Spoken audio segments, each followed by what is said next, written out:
2013ஆம் ஆண்டு நலன் குமாரசாமி இயக்கத்தில் விஜய் சேதுபதி நடிப்பில் வெளிவந்த திரைப்படம் சூதுகவ்வு.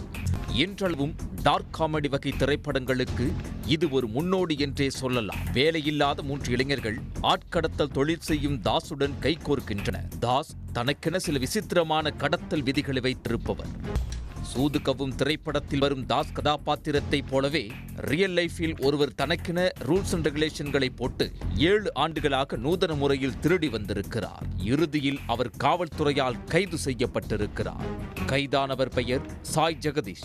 52 வயதான இவர் ஆந்திராவைச் சேர்ந்தவர். சூதுகவும் தாஸிற்கு 5 விதிகள் என்றால் சாய் ஜெகதீஷுக்கு 3 விதிகள். முதல் விதி, யாரிடம் திருடப் போகிறோமோ அவர்களுக்கு பிடித்தமான மதிப்பிற்குரிய வேடத்தில் இருக்க வேண்டும். இதனால் சாய் ஜெகதீஷ் தன்னை ஒரு டாக்டர் அல்லது என்ஜினியர் என அடையாளப்படுத்திக் கொள்வார்.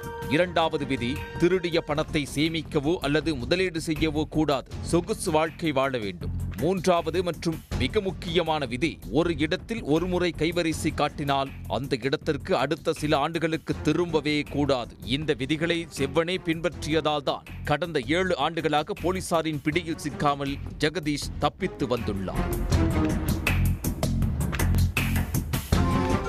திருவண்ணாமலையைச் சேர்ந்த ரகுராஜ் என்பவர் அளித்த புகாரால் தான் ஜெகதீஷ் தற்போது கைது செய்யப்பட்டிருக்கிறார். கடந்த ஆண்டு ஜனவரி மாதம் ரகுராஜ் வசிக்கும் அபார்ட்மெண்டில் டாக்டர் என்ற அறிமுகத்தோடு ஜெகதீஷ் வாடகைக்கு தங்கியுள்ளார்.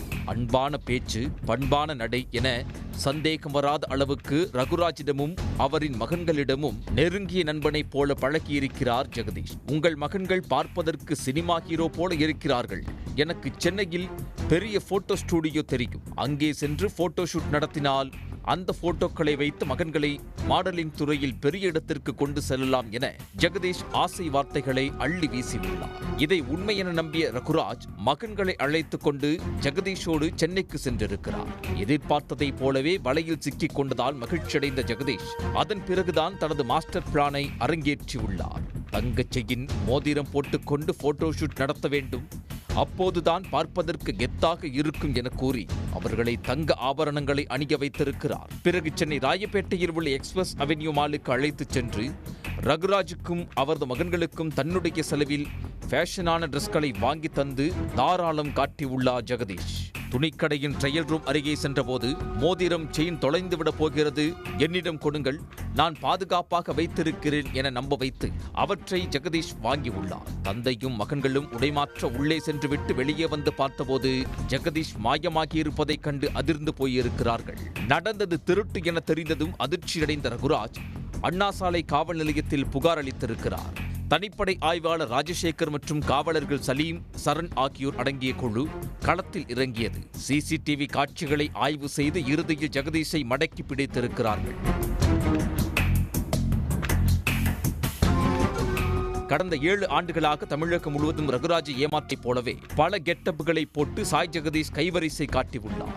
அதோடு சென்னை வேளச்சேரி, தாம்பரம் என 5க்கும் மேற்பட்ட இடங்களில் சுமார் 50 சவர நகைகளை திருடி இருப்பதும் விசாரணையில் தெரிய வந்துள்ளது. திருடிய நகைகளை உடனடியாக விற்றுவிடும் ஜெகதீஷ் அந்த பணத்தில் இந்தியா முழுவதும் பைக்கில் உல்லாச பயணம் சென்றிருக்கிறார். காஷ்மீர், லடாக் போன்ற சுற்றுலா இடங்களுக்கு சென்று அங்குள்ள விடுதிகளில் தங்கி சொகுசு வாழ்க்கை வாழ்ந்து வந்திருக்கிறார்.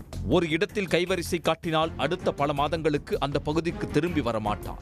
இதனால் தான் 7 ஆண்டுகளாக போலீசிடம் சிக்காமல் ஜெகதீஷ் தப்பித்து வந்துள்ளார். சாய் ஜெகதீஷ் எத்தனை பேரை ஏமாற்றியுள்ளார், இவருக்கு பின்னால் வேறு யாருக்காவது தொடர்பு இருக்கிறதா என்ற கோணத்தில் விசாரணை நடத்திய போலீசார் அவரை நீதிமன்றத்தில் ஆஜர்படுத்தி சிறையில் அடைத்துள்ளனர். உடனுக்குடன் செய்திகளை தெரிந்து கொள்ள சன் நியூஸ் பெல் ஐகானை கிளிக் பண்ணுங்க.